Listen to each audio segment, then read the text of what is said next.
Olá, boa tarde a todos. Estamos ao vivo no site da revista Isto É, ou melhor, no YouTube da revista Isto É e no YouTube do deputado federal Israel Batista, conhecido como Professor Israel. Essa live iria ser transmitida ao vivo em todos os canais da revista Isto É, mas nós tivemos um pequeno probleminha técnico, então estamos ao vivo no YouTube nesse momento, e logo mais vocês vão poder acompanhar, então, nos outros canais da revista. Aos 38 anos, Israel Batista é deputado federal pelo primeiro mandato e ele preside a Frente Parlamentar Mista em Defesa do Serviço Público. Filiado ao PV, professor Israel, como é conhecido, é professor de Geopolítica e História há mais de 20 anos, embora ele tenha 38 anos. Começou bem cedo os trabalhos, em cursos preparatórios para vestibulares e também concursos públicos, o que é uma grande moda aqui em Brasília. Não por menos, não é? Deputado Israel, professor Israel, tem educação como a sua grande bandeira. Israel Batista é formado em Ciência Política pela Universidade de Brasília e é mestrando em Políticas Públicas e Governo pela Fundação Getúlio Vargas. No Congresso, ele é um dos líderes das discussões em torno da PEC 32, que é chamada de reforma administrativa, entre outros temas que também tratam aí, não é, e que mexem com o serviço público.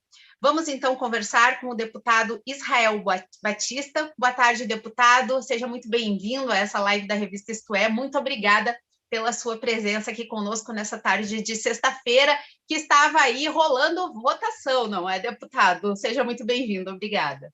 Obrigado pelo convite, Yara. Para mim uma honra estar aqui com vocês, com os nossos espectadores e depois leitores também. Fico muito feliz. E eu comecei muito cedo mesmo a dar aula, porque eu sou um dos fundadores dos cursinhos sociais aqui de Brasília, ainda quando era estudante da Universidade de Brasília. Então, é uma história de muito amor pela educação. Muito bacana, deputado, que legal ver esse envolvimento social todo desde a base, não é?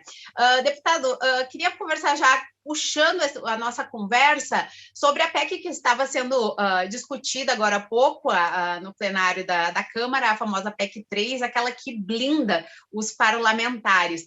Depois de longas discussões, de madrugada de discussão aí, que nem o senhor estava me contando agora há pouco, vocês conseguiram, não é, uma vitória da obstrução, conseguiram retirar e adiar a discussão dessa proposta, que vai, então, ter que ser encaminhada para a comissão especial, como o rito normal das PECs, não é, como é determinado no regimento da casa. Como que você avalia essa vitória de vocês, esse momento tão complicado, que está se votando uma blindagem dos parlamentares, deputado? É uma vitória para vocês isso? É uma grande vitória. Nós não temos maioria no Congresso, então nós montamos uma estratégia para evitar que eles conseguissem o número de deputados para aprovação de uma PEC.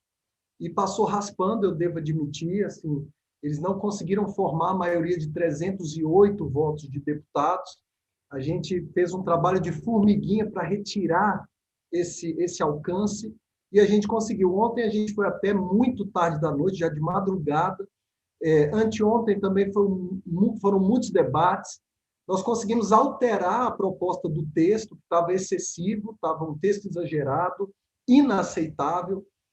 E agora, o que nós estamos exigindo é que o debate seja feito como deve ser, numa comissão especial, sem pressa, para que a sociedade possa participar.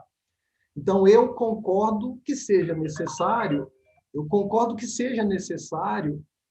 fazer um texto que regulamente, né? Um texto, por exemplo, que limite o fórum privilegiado, e o texto que foi apresentado por último, nós conseguimos essa vitória, né? Acrescentar, olha, limite o fórum privilegiado, faça algo que seja mais justo para a sociedade. Mas mesmo com a melhoria do texto, nós entendemos que é preciso um tempo de amadurecimento, e por isso a gente forçou para que a Câmara enviasse o texto para uma comissão especial, para ter o tempo e o debate necessário para a aprovação de uma emenda constitucional tão profunda quanto essa.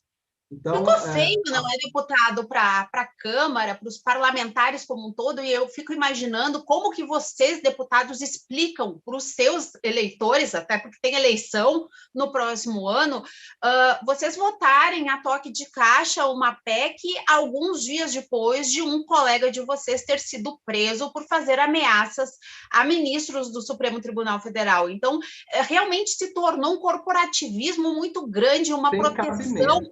absurda dos parlamentares. Fica feio demais, deputado, para vocês se tivessem colocado em aprovação isso. Exatamente. Nós lutamos contra isso, porque a Câmara precisa ter respeito da sociedade, né? E não é votando um projeto de afogadilho na madrugada que a gente vai adquirir esse respeito. Então, nós conseguimos unir uma minoria de deputados, mas essa minoria foi suficiente para impedir que eles alcançassem o quórum de 308 parlamentares para aprovar a PEC na Câmara, né? E realmente você tem razão. Uma votação na Câmara tem que ser uma votação da qual a gente se orgulhe de mostrar para a sociedade, de chamar a sociedade para discussão, né? Então, por que fazer tão rápido se alegam que o texto é bom? Eu até concordo que melhoraram o texto em relação àquele primeiro, que era absolutamente inaceitável. Mas se o texto foi melhorado, a gente não tem por que ter medo de chamar a população para um debate numa comissão especial. É isso que eu penso. A questão tem que melhorar para não ter medo da população, porque na situação da forma que está, parece que fugindo da população, isso, não é? Exatamente, é isso que a gente estava irritado ontem, né? E hoje também. Estou muito feliz que a gente acabou... que essa irritação é de boa parte da população também, deputado. Vamos falar da famosa PEC 32, a chamada PEC da Reforma Administrativa. Ela foi encaminhada em setembro do ano passado foi entregue em mãos pelo ministro da Economia, Paulo Guedes, ao então não a presidente da Câmara dos Deputados, Rodrigo Maia, e apesar de ela ter sido colocada como uma das principais prioridades do governo ainda no ano passado, ela não conseguiu avançar. Mas Arthur Lira assumiu a presidência da casa há pouco menos de um mês, no início desse mês agora de fevereiro, e ele tinha a PEC 32 como uma das suas prioridades. Tanto é que já começou-se o trabalho para que ela avance. Como é que vocês pretendem fazer para que a PEC 32 também ganhe a oportunidade de ser debatida junto com a sociedade, assim como vocês conseguiram a PEC 3 agora, deputado? Primeiro, nós já exigimos desde o início que a PEC 32 passe pela Comissão de Constituição e Justiça e passe pela Comissão Especial. Por quê? Porque com isso a gente ganha tempo para que a sociedade seja informada do verdadeiro teor da PEC, que é uma PEC imensa. Ela altera 27 trechos da Constituição, ela introduz 87 novos trechos, ela introduz 4 novos artigos inteiros, ou seja, ela é uma PEC robusta que fere a espinha dorsal da Constituição em relação ao serviço público, e ela não pode ser votada diretamente no plenário. Então, essa foi a nossa primeira luta, e nós conseguimos a garantia do presidente Arthur Lira de que ela vai seguir a tramitação normal, ou seja, vai ter o tempo para a gente discutir. Agora, a gente também está exigindo do governo que eles nos enviem os dados que embasaram a PEC. Até agora não tem dados com relação à economia que seria feita no serviço público, que é uma dos grandes questionamentos, não é? Não se sabe exatamente quantos servidores seriam atingidos, a faixa salarial que iria pegar. Tem um monte de lacunas no texto dessa PEC que foi enviada pelo governo, não é, deputado? O texto da PEC 32 nos dá a impressão de que foi escrito por pessoas que têm pouco conhecimento da administração pública. E por isso é um texto que veio sem documentos embasadores, né? Então, a gente quer entender por que eles apontam certas soluções, certos artigos, e para isso a gente precisa de 2 tipos de documentos especialmente. O primeiro documento é uma avaliação de impacto, né? Uma avaliação de RH. Nessa avaliação de impacto, nós vamos entender o diagnóstico do problema, onde está o problema, o que precisa ser melhorado, já que uma reforma administrativa deve ter, por preceito básico, melhorar o serviço público. Então, eles têm que dizer o que está com problema, o que precisa ser melhorado textualmente. E o segundo ponto é o relatório orçamentário, que nós não temos ainda. Então, diagnóstico, e relatório orçamentário. São esses dois documentos essenciais que estão sendo exigidos pela Frente em Defesa do Serviço Público, da qual eu sou presidente. Nós entramos com mandado de segurança no ano passado. O Supremo pediu ao então presidente Rodrigo Maia que explicasse a tramitação, e o presidente disse: olha, eu não vou tramitar isso agora. Então, perdeu o objeto do nosso mandado de segurança. Agora, o presidente Arthur Lira avisou que vai colocar a PEC em tramitação. Então, nós entramos com outro mandado de segurança para pausar a tramitação da PEC até que o diagnóstico e o relatório orçamentário cheguem para nós. Mas vocês tiveram uma negativa por parte do Supremo em relação a esse pedido de vocês, e foi uma decisão que saiu hoje, se eu não estou enganada, não é, deputado? Essa decisão saiu hoje, não foi uma negativa ao teor do nosso mandado, tá? É porque o presidente Lira disse que ia colocar a proposta para tramitar, mas ainda não colocou. Então, como nós pedimos suspensão de tramitação, não há objeto. Então, hoje ainda, nós vamos entrar com recurso dizendo: olha, Supremo, nós estamos entrando com esse mandado de segurança porque, embora ela não esteja oficialmente tramitando, já foi avisado que vai tramitar, e foi avisado oficialmente pelo presidente da Casa. Se ele não aceitar por falta de objeto, assim que ela entrar na CCJ, ou seja, assim que se der início à tramitação, a gente entra com outro mandado de segurança. Ou seja, o caminho vai ser a justiça para a PEC 32. O primeiro caminho vai ser justiça. Para quê? Para que a gente tenha acesso ao diagnóstico e ao relatório orçamentário para a gente poder tomar decisões mais bem embasadas. Deputado, há muitos anos se fala da necessidade de uma reforma administrativa, de uma reforma na estrutura pública brasileira como um todo. Por que esse tema ainda causa tanta polêmica? Bem, por que causa polêmica? Todo mundo concorda que é preciso ter reforma administrativa e que essa reforma tem que ser constante, porque a gente precisa aperfeiçoar o serviço público constantemente. O que causa polêmica não é a necessidade da reforma administrativa, é o texto da PEC 32, que não é um texto produzido por especialistas em recursos humanos. É um texto produzido por economistas e contadores que querem fazer uma PEC de teor fiscal, ou seja, eles querem economizar dinheiro. A economia de dinheiro, de recursos públicos, não deve ser a motivação de uma reforma administrativa, deve ser a consequência. Uma reforma administrativa diz o que tem problema no serviço público e apresenta soluções. E, em consequência dessas soluções, a gente economiza dinheiro, porque a gente melhora o serviço público e torna ele mais eficiente, né? A PEC 32 não faz isso. Por exemplo, nós sabemos que nos municípios onde o servidor tem estabilidade, o serviço público é melhor prestado. E isso está em pesquisas. Só que o governo quer acabar com a estabilidade. E os relatórios que nós temos mostram que nos municípios onde não há estabilidade, o serviço público é mal prestado. Então, por isso, não é uma reforma administrativa que causa preocupação, é o texto da PEC 32 que tem caráter fiscalista e não visa a melhoria do serviço público. E a gente observa isso em diversos pontos que eu posso te falar no momento certo. Vamos tratando disso, e aí, quando você fala da questão dos servidores em algumas cidades do interior e que iria perder, não é? Que o governo iria interferir nesse sentido. Tem a PEC prevê a criação dos chamados cargos de liderança e assessoramento. Isso tem causado uma polêmica imensa junto aos servidores públicos, porque essa seleção seria feita por meio de uma seleção simplificada, que colocaria fim à estabilidade que hoje o servidor público tem. O que de fato amedronta o servidor público nessa questão dos cargos de liderança e de assessoramento, deputado?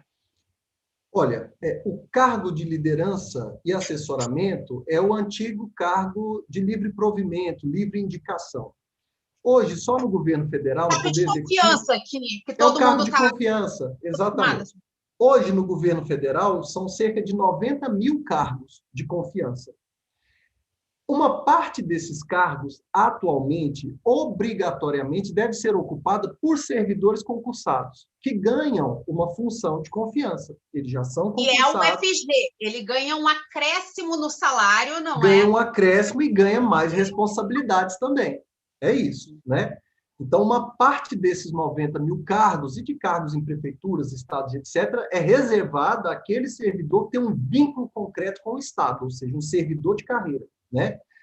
A proposta da PEC 32 é que todos os cargos de confiança sejam transformados em cargo de liderança e assessoramento, e que não haja mais uma separação de um percentual desses cargos para ocupação exclusiva dos servidores. Por isso eu digo que o governo, ao afirmar que o atual servidor não vai ser atingido pela PEC, ele falta com a verdade. Porque se o atual servidor perde o direito e a reserva de parte desses cargos, isso quer dizer que o governo vai ter mais espaço para fazer indicações por apadrinhamento. E isso nos preocupa bastante, nós estamos lutando contra isso. Ou seja, essa história que o governo fala, vou reduzir aquela conversa toda, vou reduzir ministério, vou diminuir o cargo de confiança, que não aconteceu durante esses últimos 2 anos. Se a reforma passar de acordo com o texto como está previsto, aí é que a tendência é não ocorrer, deputado. Aí a tendência é que você amplie o espaço de indicações políticas e diminua o espaço de ocupação por servidores de carreira, né? É um avanço da política sobre a técnica. Nós temos que ter equilíbrio, porque nós somos uma democracia, então você tem que ter políticos e você tem que ter técnicos, né? Mas essa PEC, ela produz um aumento muito grande da discricionariedade do gestor político, do deputado, do senador, do prefeito, do governador e do presidente da República, né? Então, eu acho que o grande problema dessa parte da PEC é que ela causa um desequilíbrio entre política e técnica, fazendo prevalecer o capricho político, né? E aí a gente tem problemas muito sérios. No atual governo, a gente percebe uma involução do Estado burocrático técnico brasileiro, aquele Estado dos servidores concursados de carreira. Inclusive, com uma pressão muito forte, que foi agora explicitada por uma fala do líder do governo na Câmara, para que se permitam casos de nepotismo. O que o Brasil já estava vencendo o nepotismo, né? Mas agora... Então, o que acontece é que a precarização do vínculo concreto do servidor com o Estado aumenta as possibilidades de interferência dos gestores políticos na administração pública. Isso não é bom, nenhum país civilizado, os países da OCDE não fazem isso, eles vão para o caminho contrário. Pois é, deputado, a gente tem enfrentado uma série de dificuldades no serviço público no que diz respeito à falta de mão de obra já. Alguns setores sofrem muito com isso, porque vem se aposentando, os servidores se aposentam naturalmente ou se afastam. Agora mesmo a Covid resultou no afastamento de grande número de servidores, seja na área de saúde, segurança, educação, enfim. E não há concurso público mais nesses últimos anos, eles foram suspensos, então você não tem a reposição dessa mão de obra. E a tendência é que nós vamos chegar daqui a uns anos mais com um déficit muito grande no serviço público. O governo não tem dinheiro, alega que não tem dinheiro para a realização de concursos que venham a suprir todas as necessidades da máquina pública. Qual seria a alternativa, então, nesse caso? Bem, eu queria primeiro comentar o problema da falta de reposição e depois eu falo sobre alternativas para você. Yara, hoje, de cada 100 servidores que deixam o serviço público por aposentadoria ou morte, né, nós temos uma reposição de 26%, ou seja, a gente repõe 26% do que seria necessário para manter a quantidade de servidores que o Brasil tinha. Então, nós temos uma queda vertiginosa da quantidade de servidores. Para piorar tudo, em 2019, com a insegurança sobre a reforma da Previdência, nós tivemos um recorde histórico de aposentações de servidores. Então, as aposentadorias cresceram vertiginosamente em 2019. E quando eu falo isso, não é só para o servidor federal, não. Por exemplo, servidores até militares, como é o caso da Polícia Militar do Distrito Federal, que é aqui a minha terra, né? Que teve uma queda brutal no efetivo, na tropa. Né? Foi brutal essa queda, nós voltamos ao mesmo nível, mesma quantidade de policiais de 1992, para você ter ideia. E hoje a nossa população é de 3 milhões e 15 mil habitantes. Na época, era uma população de pouco mais de 2 milhões. Né? Então, O que já é isso era que está difícil, acontecendo. ficou mais complicado ainda. Exatamente. Então, nós precisamos de uma reposição para o serviço público, porque o serviço público não pode parar. Bem, dito isso, nós precisamos que o governo tenha coragem de tomar as medidas necessárias para que o Estado funcione adequadamente. A gente precisa melhorar, obviamente, a qualidade do serviço público em algumas regiões, especialmente em municípios onde os servidores ainda são indicações políticas, né? E a gente precisa ter coragem de tocar em certas feridas, né? Por exemplo, toda vez que o governo quer pagar alguma conta, agora o auxílio emergencial, por exemplo, né? Ele cobra ou dos pobres ou da classe média. E a gente do precisa ter servidor uma... público, nesse caso da PEC, porque ele alega que precisa da reforma administrativa para sobrar dinheiro para pagar o auxílio emergencial. Ou seja, é um servidor público que vai pagar a conta do auxílio emergencial. E eu encaixo o servidor público, na média, como classe média. Tá? Toda vez que você tem uma tentativa de retirar do servidor público para colocar em algum programa, para pagar alguma conta, você está atingindo a classe média, que é a classe média remediada, que a gente conhece, classe média média e assim por diante. Agora, a gente não tem uma discussão séria sobre a reforma tributária, que, a meu ver, tinha que ser a primeira reforma.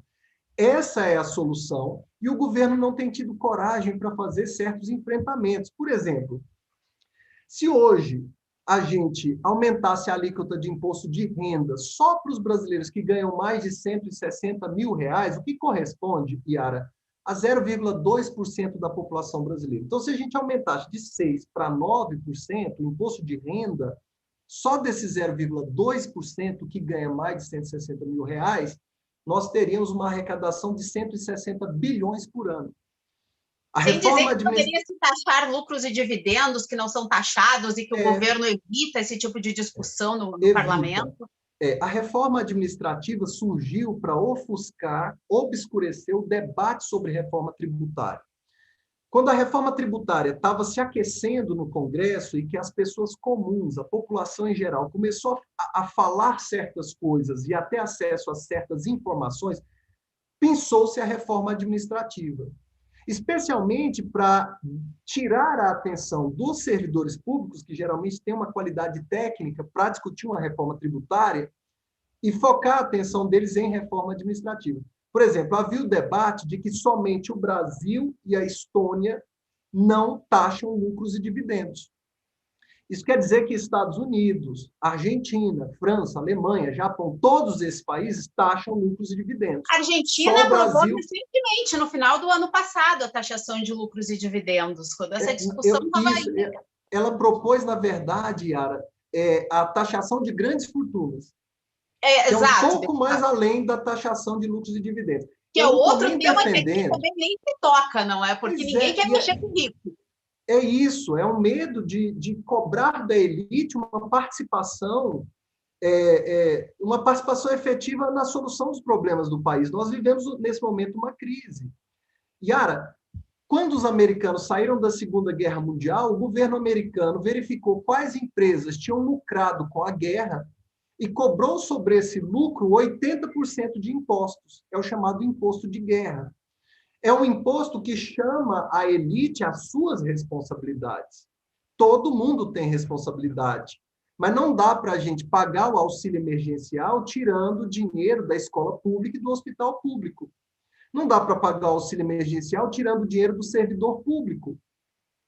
A gente precisa achar soluções que convoquem toda a sociedade brasileira, especialmente os mais abastados, à responsabilidade. Veja só, o Brasil cobra apenas 8% sobre heranças. A França cobra 60%, O Japão e a Alemanha, 50%. O Brasil tem uma das menores taxações de herança do mundo. Olha que interessante. O Brasil cobra impostos sobre o quilo de feijão, mas não cobra nenhum imposto sobre o rendimento das letras de crédito agrícola. Então, aquele grande investidor que investe na produção de soja não paga imposto sobre os lucros que ele tem nas letras de crédito agrícola.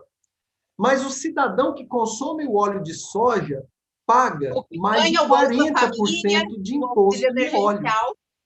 É isso. Então, a gente precisa ter coragem de dizer que o importante não é a reforma administrativa. O importante é que as lanchas, os iates, os helicópteros e os jatinhos passem a pagar imposto, assim como pagam os donos de carros populares. E quando esse debate começou a crescer na sociedade, o governo foi lá e cortou esse debate pensando a reforma administrativa. O que eu quero prever aqui para vocês, nessa nossa live que está ao vivo no YouTube, é que a reforma tributária vai se limitar a uma mera simplificação do pagamento de impostos. Ela não vai mudar a base da tributação brasileira, porque o governo não quer. Então, o pobre vai continuar pagando muito imposto, porque o nosso imposto incide sobre o consumo, sobre os bens da cesta básica, sobre o arroz, o feijão e etc., né?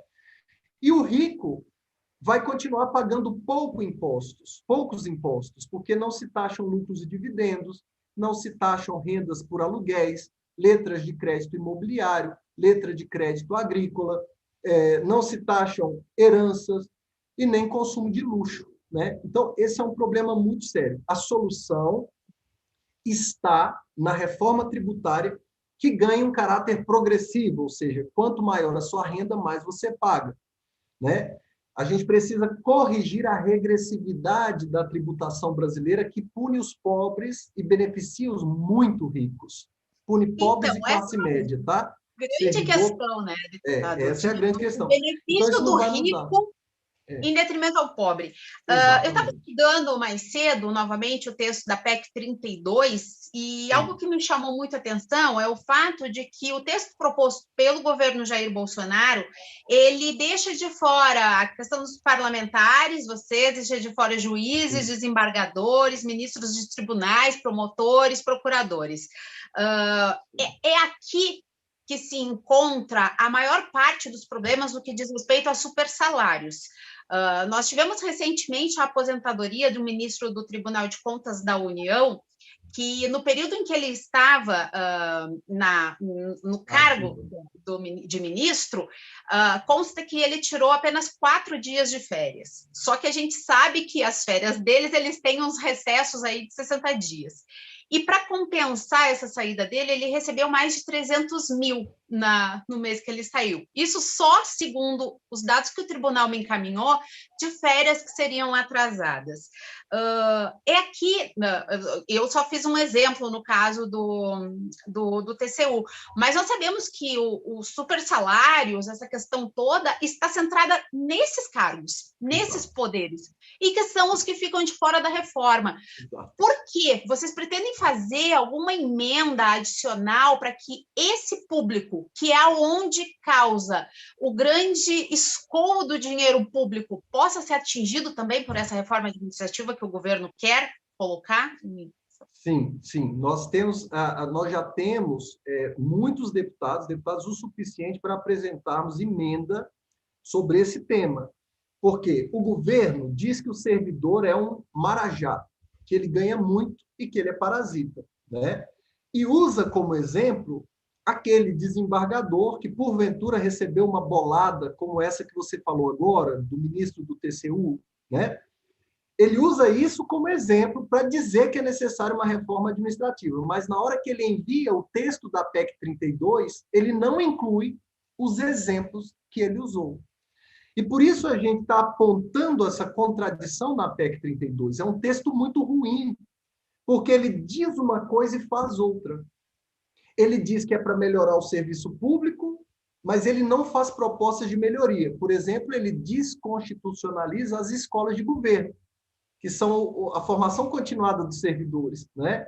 Ele diz que é para economizar e para acabar com os privilégios, mas ele retira os privilegiados da reforma e mantém os professores, os enfermeiros, os técnicos de enfermagem. Aí eu não entendo. Geralmente Né? estão os menores Que tem salários, os as menores pessoas que salários. mais trabalham hoje, por exemplo, a gente tem Exatamente. a pandemia aí, o pessoal virando dia, noite, sem parar, muitos sem receber, com seus salários atrasados, porque as contas públicas estão completamente prejudicadas, e aí o grande continua ganhando o seu salário em dia, suas Sim. férias de 60 dias, essa coisa toda, não é, deputado? Isso, e aí o governo provoca o imaginário popular, dizendo: olha como o servidor é folgado, olha o quanto esse desembargador ganhou. E o desembargador não está na proposta do governo de reforma administrativa.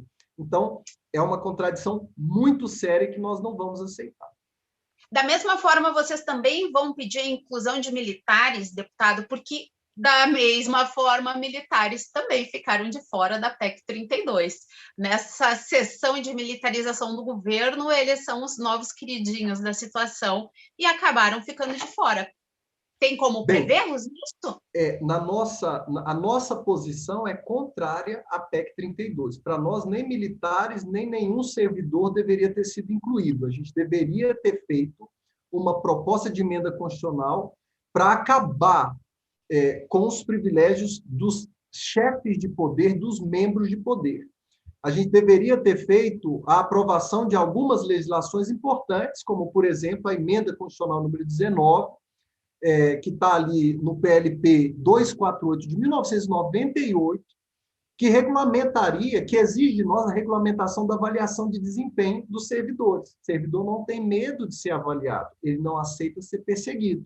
Isso a gente mas já nessa deveria estar proposta debatendo. ele ia ser avaliado por outras pessoas que sequer seriam da sua própria área. A PEC também é isso. Então, tipo assim, eu, jornalista, iria estar avaliando um técnico em agricultura, por exemplo.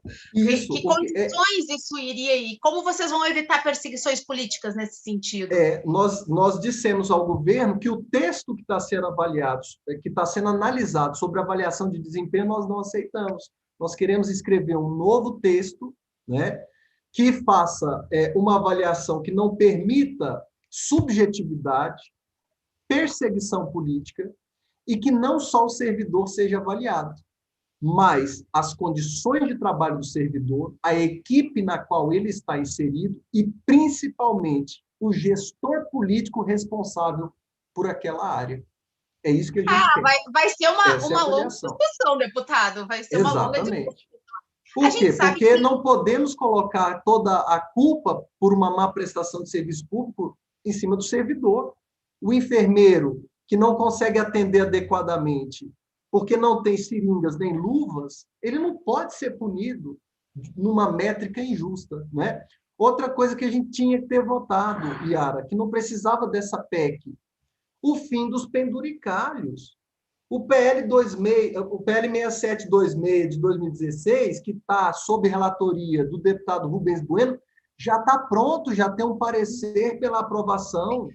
Por que, ao invés do governo colocar energia nessa reforma, que não resolve o problema, ele não colocou energia para aprovar um projeto que está lá desde 2016, que acaba com esses privilégios e essas regalias que tanto nos indignam hoje em dia? Então, que é isso que todo mundo espera, mas o texto da reforma ele não chega aonde ele deveria chegar ainda, segundo essa análise de vocês. Deputado, além da PEC 32, os servidores públicos eles estão na linha de frente de tiro, usando um termo que o governo gosta muito de usar, daí vem do armamento, essa coisa toda, mas estão na linha de frente de tiro na PEC 186, porque são os famosos gatilhos que determinam uma redução salarial e também de carga horária quando se atingir um determinado teto, que ficaria ali em 94%. Essa PEC está mais avançada, porque ela sequer vai passar por comissões, o relatório já foi feito e ela já está tramitando no plenário do Senado, as discussões continuam. Ou seja, o servidor público tem essa questão dos gatilhos. Agora, quais são os prejuízos na análise de vocês e o que dá para dizer que é benéfico dessa PEC 186? Bem, a PEC 186 ela é muito nociva.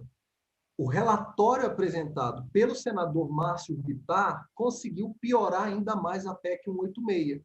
E eu fiz essa crítica respeitosamente a ele. Então, o relatório ficou muito ruim. Por quê?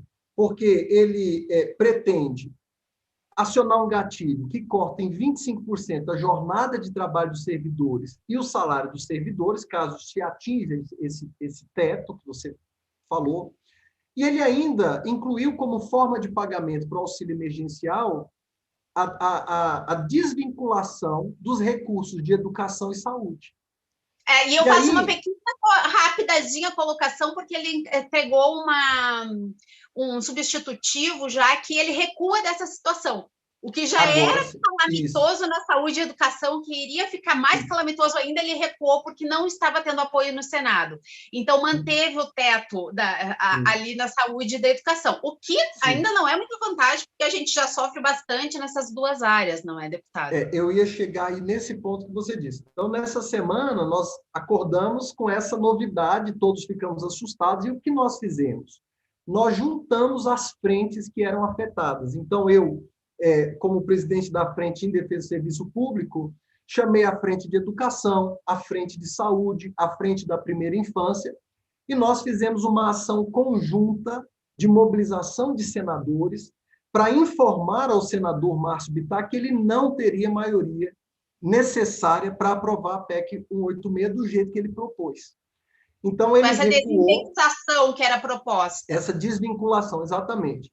E aí ele recuou, nós conseguimos jogar a discussão para a semana que vem, ele aceitou adiar a discussão, e na semana que vem nós vamos tentar evitar que ele faça esse gatilho tão prejudicial aos servidores públicos no momento em que a sociedade brasileira precisa muito de mais presença do Estado, no momento em que a massa salarial dos servidores públicos está mantendo a economia aquecida e, portanto, retirar dessa massa salarial agora é muito perigoso, ainda mais com o início de lockdowns em várias cidades brasileiras, inclusive aqui em Brasília, né?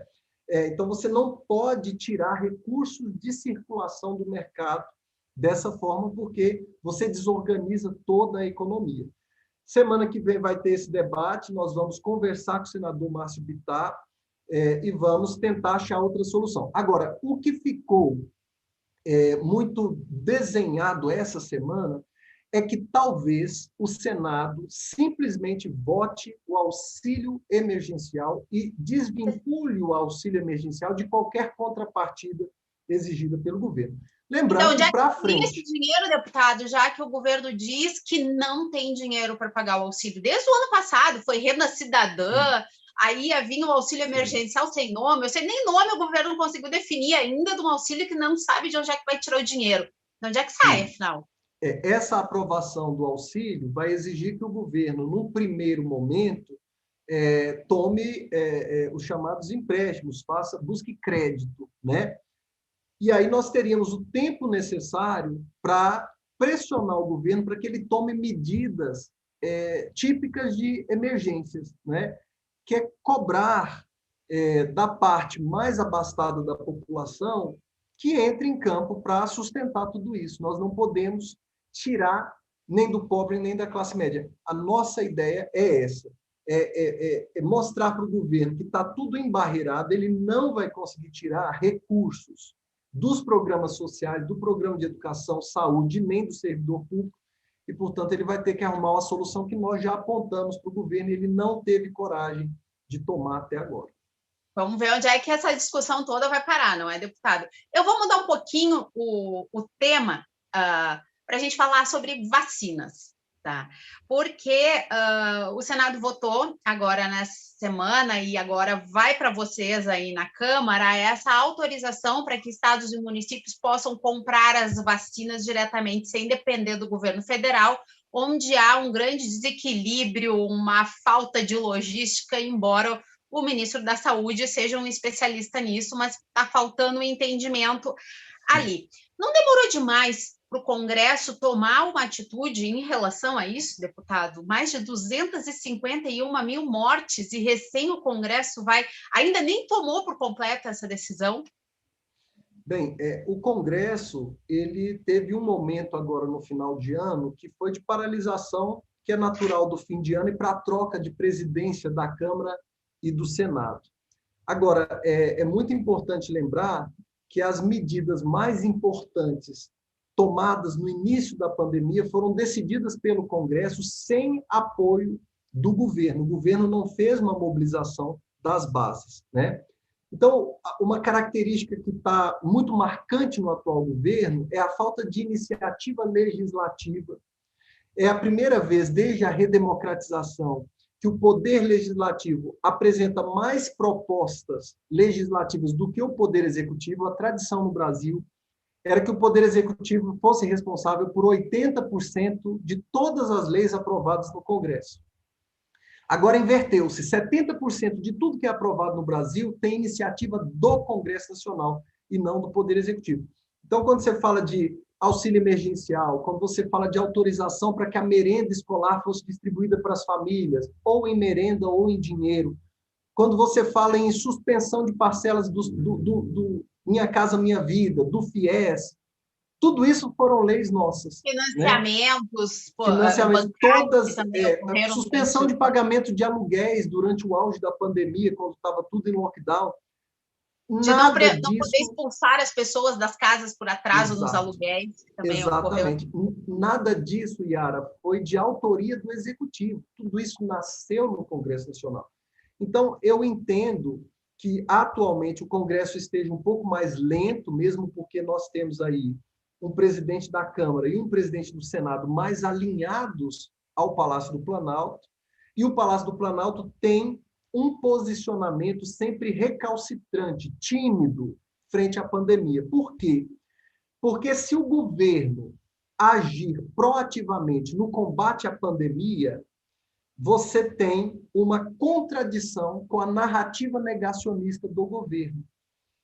Então, quando você tinha uma Câmara que fazia frente ao governo, né, o ex-presidente Rodrigo Maia ele apoiava muitas medidas do governo, mas ele tinha um olhar crítico, né?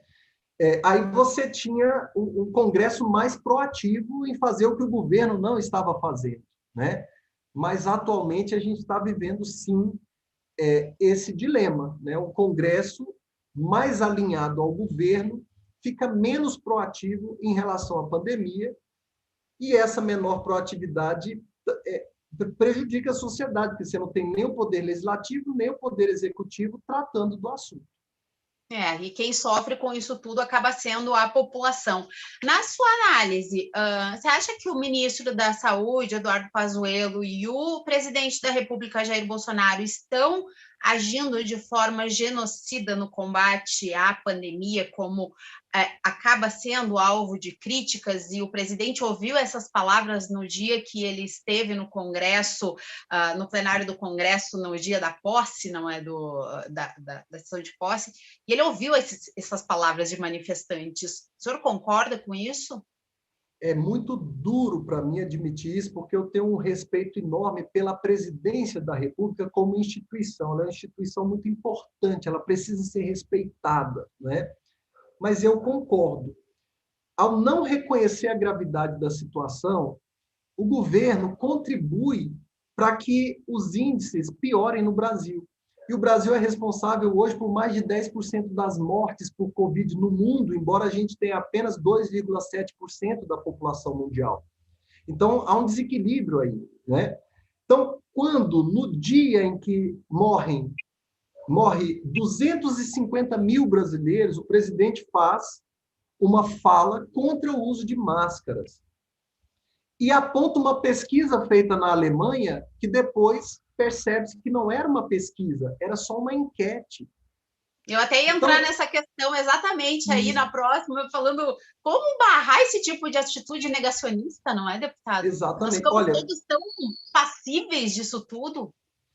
Não reconhecer a gravidade do problema é muito grave, porque hoje, 1 em cada 955 brasileiros morreu de Covid.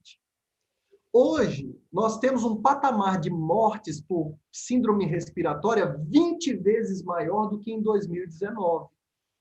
Os mortos no Brasil hoje correspondem à soma total de mortos em todas as guerras das quais o Brasil participou, inclusive a Guerra do Paraguai, que foi a maior guerra do mundo no século XIX. Então, é importante que a gente frise isso muito bem, né?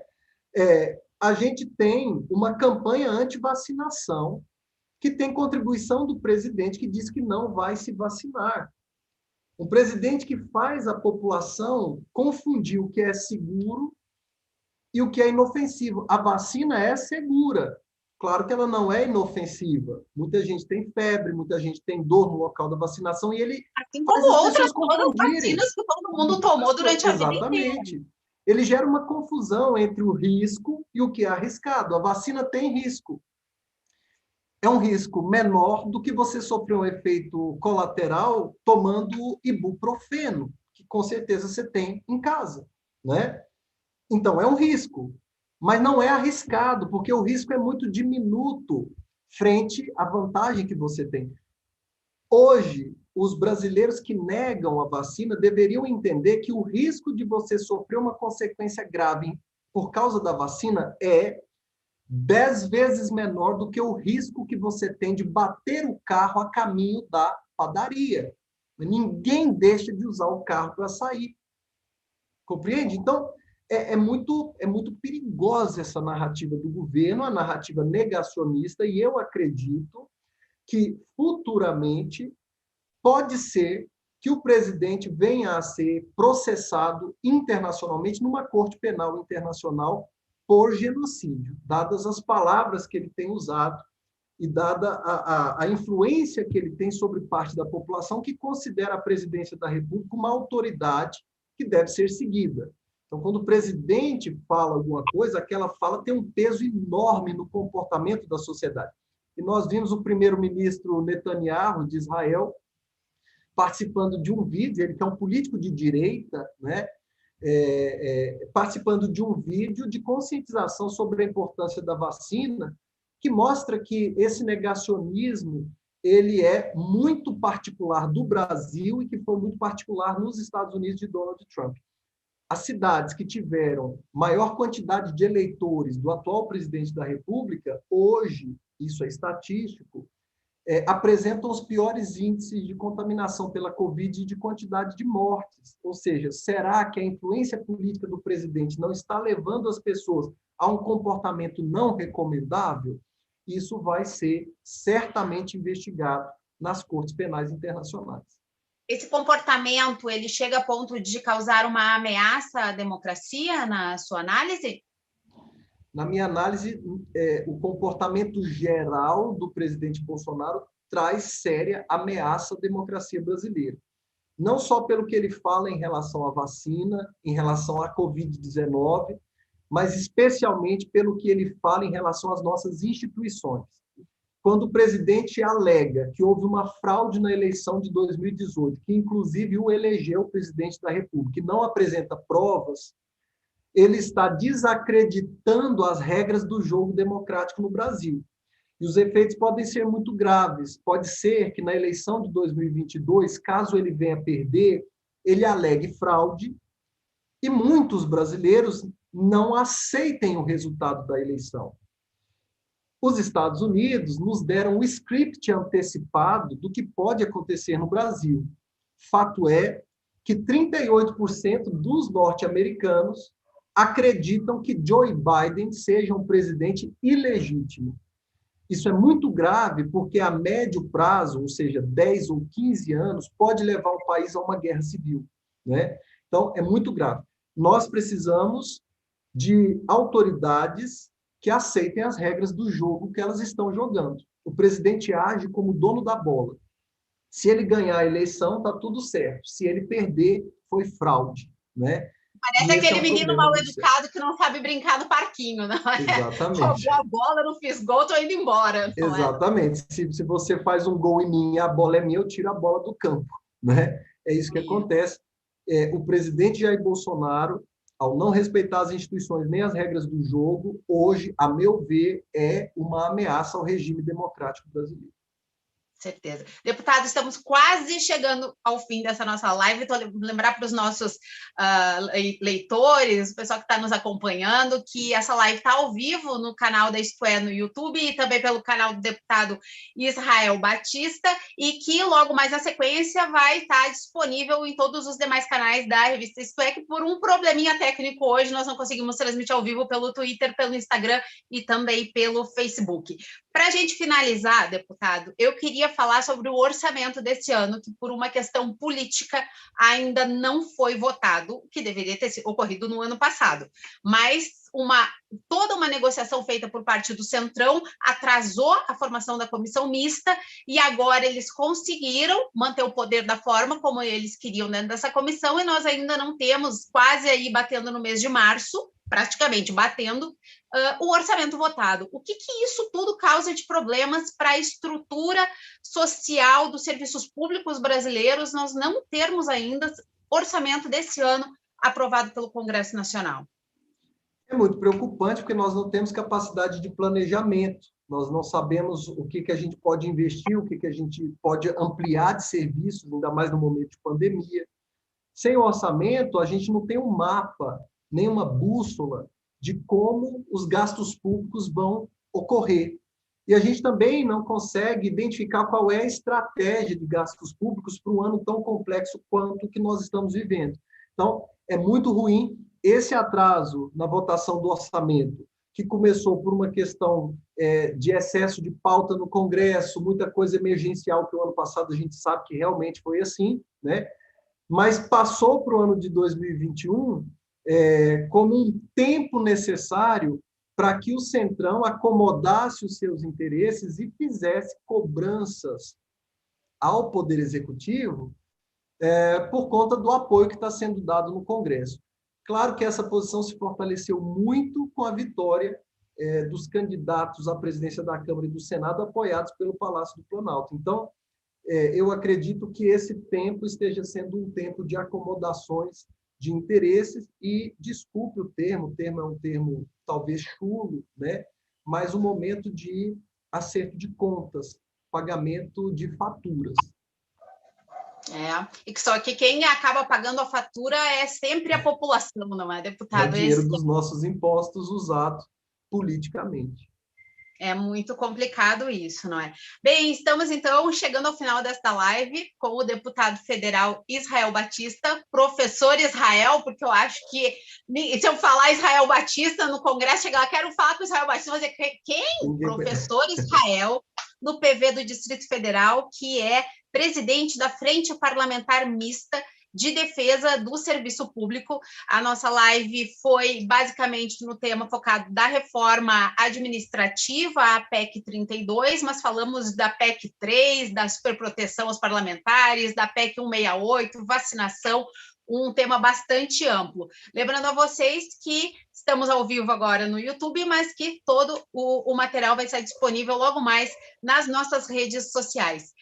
Deputado, queria muito lhe agradecer pela sua presença, obrigada mesmo pela sua participação, que acabou escapando aí no meio da votação lá, não é, no Congresso, para atender o nosso convite aqui da revista Isto É. Muito obrigada pela sua presença, deputado. Deixa a sua palavra final, então. Yara, eu quero agradecer pelo convite, quero dizer que nós estamos prontos para atendê-los sempre que precisarem e, claro, nós estamos também prontos para atender os leitores da revista Isto É nas nossas redes sociais, @Prof. Israel Batista, tanto no Instagram, quanto no Twitter, quanto no Facebook. A gente está lá com uma equipe para responder às dúvidas dos nossos seguidores sobre reforma administrativa, sobre PEC emergencial, mas também sobre outros temas como educação, que é um tema que eu lido muito no Congresso Nacional. Obrigado, Yara, e estamos à disposição. Obrigada, deputado. Espero que todo mundo tenha memorizado, não é? Prof. Israel Batista, não é? As redes sociais, não é, deputado? E é importante falar que as pessoas têm que lembrar dos parlamentares não só na hora de colocar o voto na urna, mas vá lá, converse com o seu parlamentar, tire suas dúvidas, entenda o que está acontecendo, porque isso vai atingir a vida de todo mundo, não é? O que vocês votam mexe na nossa vida. Em nome da revista Isto É, então, eu gostaria de agradecer a participação do deputado Israel Batista, a todos vocês que nos acompanharam aí de casa, como estamos aqui, os seus escritórios, seus lugares de trabalho, não é? Muito obrigada a todos, mais sexta-feira juntos, semana que vem tem mais. Cuidem-se, fiquem em casa, nada de aglomeração. Até a próxima sexta-feira.